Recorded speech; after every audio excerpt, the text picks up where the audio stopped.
10 minutes after takeoff, we heard about the Israeli attack. We turned round and flew back. Our cars had gone. We had to hail a taxi to get back to headquarters.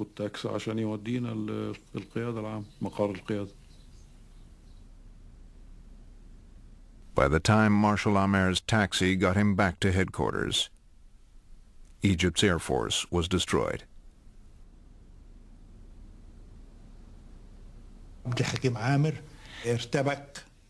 Marshal Amer was panicking. He told the Air Force chief to implement the counterattack plan.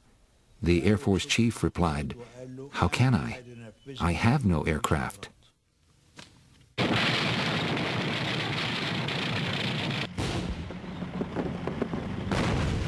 In the Sinai, Egypt had 3 times as many tanks as Israel, but with no air cover, their situation was dire. Marshal Amer told me, "Draw up a plan of retreat. Bring the troops back across the canal."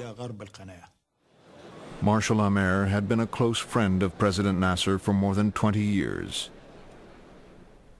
They had fought together as young officers. Together they had planned the coup which brought down the Egyptian monarchy. Now the defeated president phoned his defeated army commander. I was the only other person there. Amer was in tears. He was calling Nasser by his first name. He said, "Let me bring our boys back safely, Gamal." When he put the phone down, I asked, "Why are you crying?" He told me Nasser had said, "Forgive me, Hakim. I caused this catastrophe. Forgive me, Hakim." Abdel Nasser had been crying too. Marshal Amer didn't wait for his chief of staff to plan a retreat. He simply picked up the phone and gave the order himself.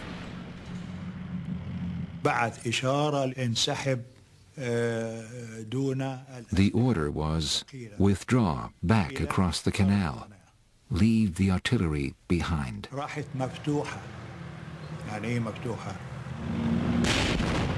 Marshal Amer's order was a disaster. With no plan, his retreating units could not protect each other. The Israelis gave chase.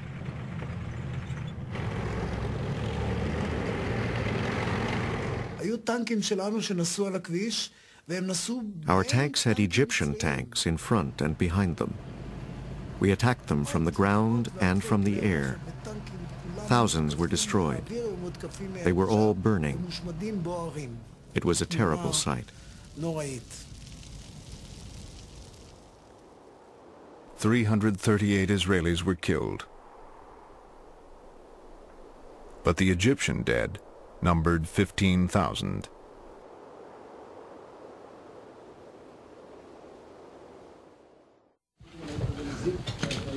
Days earlier, when the war had begun, the Israelis had contacted the King of Jordan.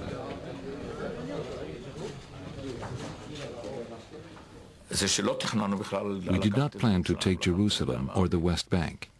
We did not plan to take the Golan. On the 5th, we sent a telegram through the Americans to King Hussein, telling him that the war was between us and the Egyptians. If Jordan stayed out, nothing would happen. But at about 10:30, he started shelling Jerusalem.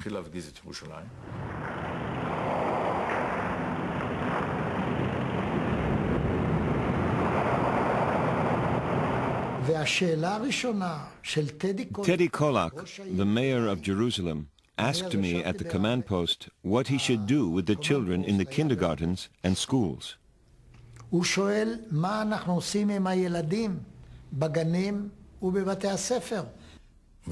the command post, we looked at each other. We said, "This is not nice. We'll take on Hussein."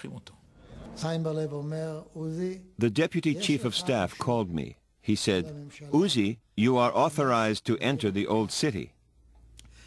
You have to be quick and use your head."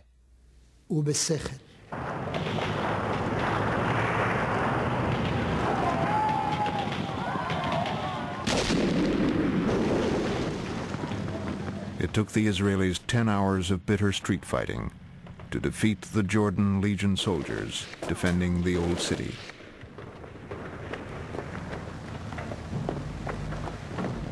Once the troops had broken through to the Wailing Wall, keeping the city united under Israel's rule became the basic goal of the government.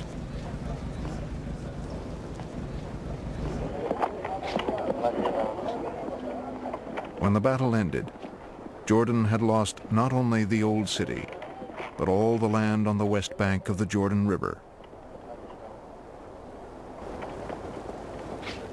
I went out to the front and I could see people crossing over in small groups, very tired. You know, all the years that I spent since 1953 trying to build that country and build that army, all the pride, all the hopes, I saw it just destroyed. I never received a more crushing blow than that.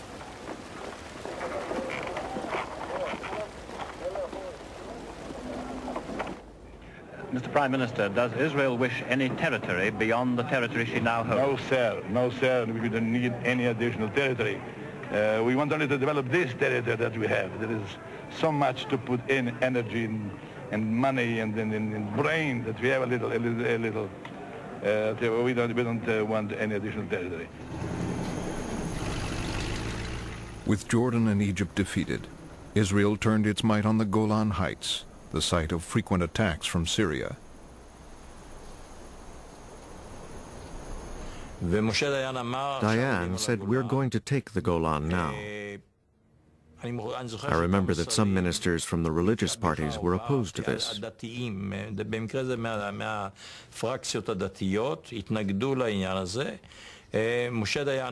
Dayan was adamant. He said, "We're not going to lose time. I've delayed it this long because we wanted to finish with the Egyptians and Jordanians." We threw everything we had at the Golan Heights. In 12 hours, we dropped more bombs on the Golan than we had on all the Egyptian airfields.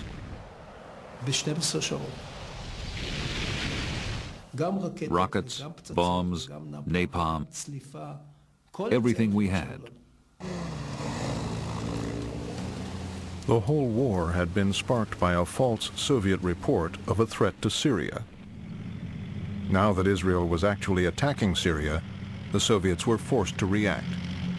Word came through the hotline was up, and I didn't know what it was about because I thought that the war was pretty well over.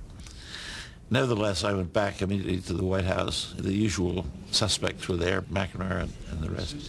And we had a rather hairy message from the Russians. The Soviets made very clear they would intervene militarily. And very likely they would not only turn Israel back from its attack on Syria, but they would join Syria in an effort to deal a mortal blow to Israel. It was a very, very dangerous situation. The Soviets did not seem to be bluffing. Strategic Bomber Command in the Ukraine had received orders to prepare 4 squadrons to fly to the battle zone. It was all arranged in a great hurry. We were given strict instructions not to suffer any casualties. The loss of even one Soviet aircraft would betray our involvement.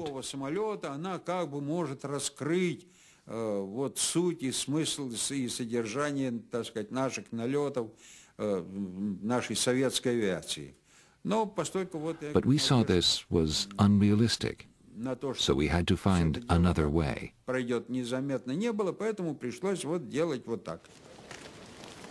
The pilots were then ordered to leave behind all identification